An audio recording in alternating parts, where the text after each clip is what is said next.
एक ईमानदार तथा धर्मप्रिय व्यक्ति था। वह प्रतिदिन ईश्वर की आराधना बिना नागा किया करता था।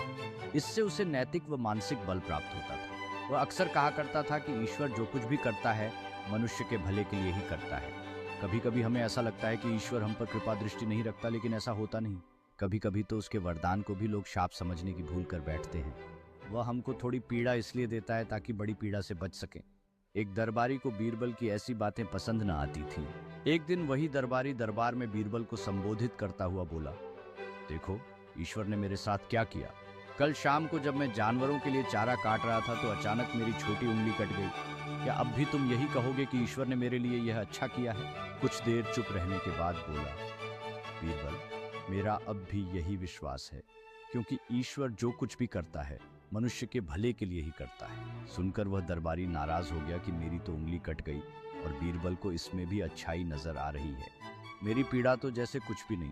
कुछ अन्य दरबारियों ने भी उसके सुर में सुर। तभी बीच में हस्तक्षेप करते हुए बादशाह अकबर बोले, बीरबल, हम भी अल्लाह पर भरोसा रखते हैं, लेकिन यहाँ तुम्हारी बात से सहमत नहीं। बीरबल मुस्कुराता हुआ बोला, ठीक है, जहाँ अपना समय ही बताएगा। अब 3 महीने बीत चुके थे। वह दरबारी जिसकी उंगली कट गई थी घने जंगल में शिकार खेलने निकला हुआ था। एक हिरण का पीछा करते हुए भटक कर आदिवासियों के हाथों में जा पड़ा। वे आदिवासी अपने देवता को प्रसन्न करने के लिए मानव बलि में विश्वास रखते थे। अतः वे उस दरबारी को पकड़कर मंदिर में ले गए बलि चढ़ाने के लिए। लेकिन जब पुजारी ने उसके शरीर का निरीक्षण किया तो हाथ की एक उंगली कम पाई। नहीं, इस आदमी की बलि नहीं दी जा सकती। मंदिर का पुजारी बोला, यदि 9 उंगलियों वाले इस आदमी को बलि चढ़ा दिया गया तो हमारे देवता बजाय प्रसन्न होने के क्रोधित हो जाएंगे। अधूरी बलि उन्हें पसंद नहीं। हमें महामारियों, बाढ़ या सूखे का प्रकोप झेलना पड़ सकता है, इसलिए इसे छोड़ देना ही ठीक होगा। और उस दरबारी को मुक्त। अगले दिन वह दरबारी दरबार में बीरबल के पास आकर रोने लगा। तभी बादशाह भी दरबार में आ पहुंचे और उस दरबारी को बीरबल के सामने रोता देखकर हैरान रह गए। तुम्हें क्या हुआ, रो क्यों रहे हो? अकबर ने सवाल किया। जवाब में उस दरबारी ने अपनी आपबीती विस्तार से कह सुनाई। वह बोला, अब मुझे विश्वास हो गया है कि ईश्वर जो कुछ भी करता है मनुष्य के भले के लिए ही करता है। यदि मेरी उंगली न कटी होती तो निश्चित ही आदिवासी मेरी बलि चढ़ा देते।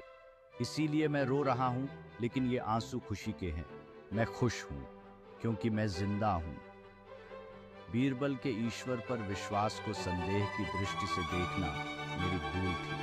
अकबर ने मंद मंद मुस्कुराते हुए दरबारियों की ओर देखा, जो सिर झुकाए चुपचाप खड़े थे। अकबर को गर्व महसूस हो रहा था कि बीरबल जैसा बुद्धिमान उसके दरबारियों में से एक है। किसी ने सही कहा है, सच्चा ज्ञान ही आत्मा को सच्ची खुशी देता है। इस घटना ने दरबार में सभी को यह